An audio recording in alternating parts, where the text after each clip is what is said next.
Yes, I've had that experience, and for a moment afterwards, you're not sure how you feel about that. I'm glad he didn't tell us before they tried the experiment, quite frankly, yes, really. The other thing that is weird about flight is that I remember, for example, the addition of that little tip at the end of the wing that happened, I don't know, 10 years ago probably now.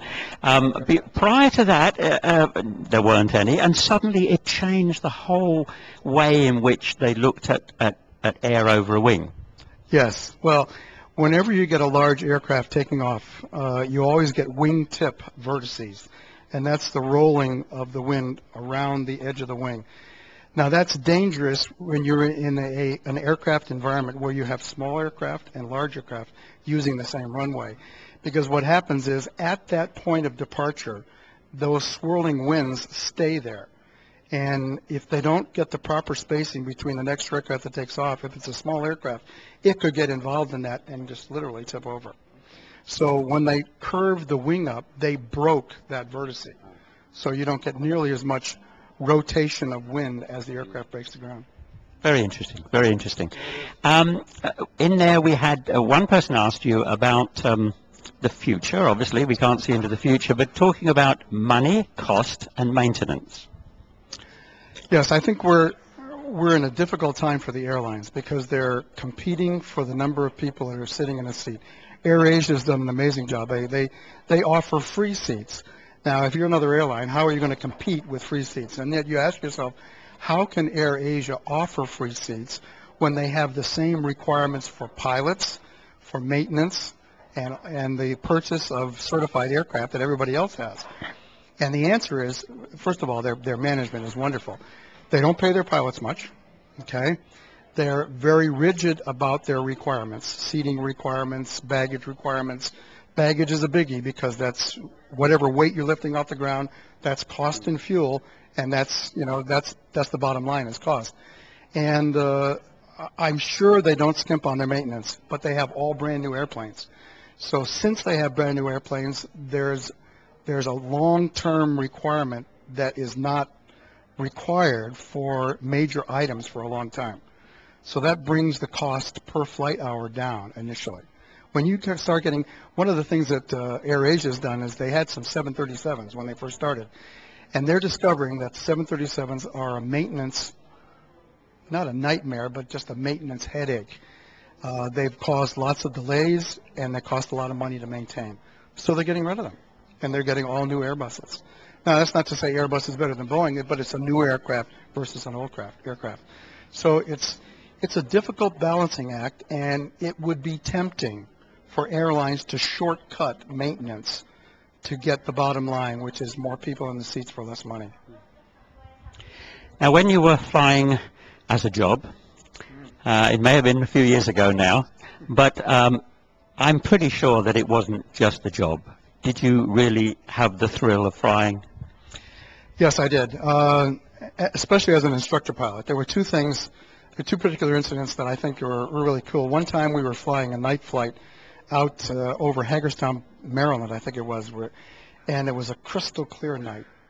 Dark, it was cold, it was smooth, there was not a ripple in the air, and we had just finished approach, and we were doing a missed approach and turning off and flying out, and I looked at the pilot next to me and I said, "Can you believe they're paying us to do this?" It was just one of those magic moments of flying. That's why I think that's the incentive. Everybody wants to experience that. Yeah, and then there's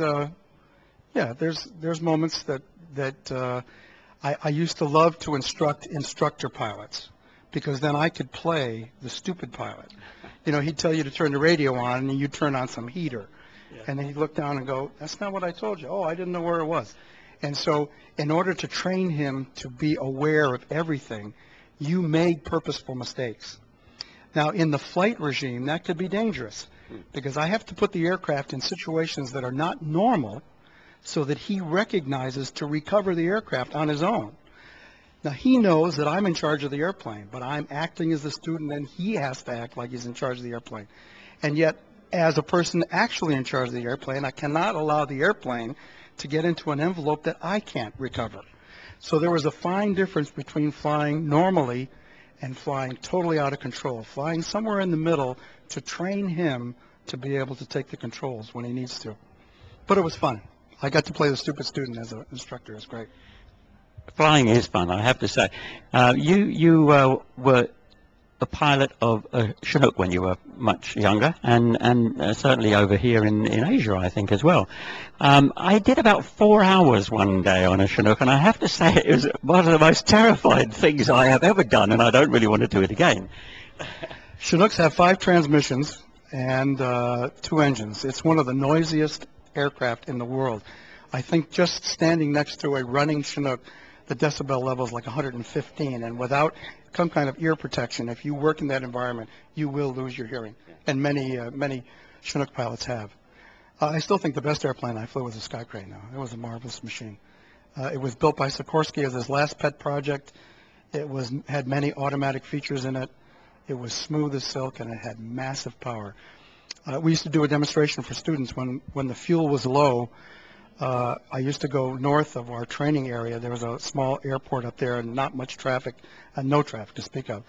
And I say, you want to see how much power this thing's got? And I would pull almost max power from a standstill. And we would go straight up, and literally you could feel yourself going down into the seat.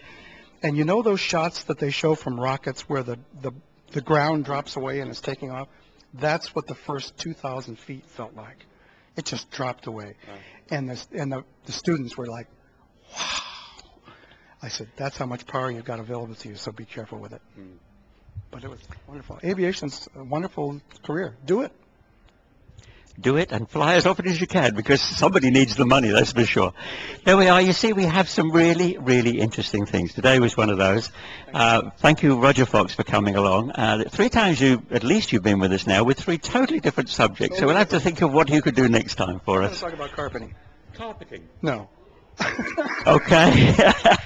We'll think of something for you. All right. And we are here on a Sunday morning. Doors open 10:30 every Sunday. We're here.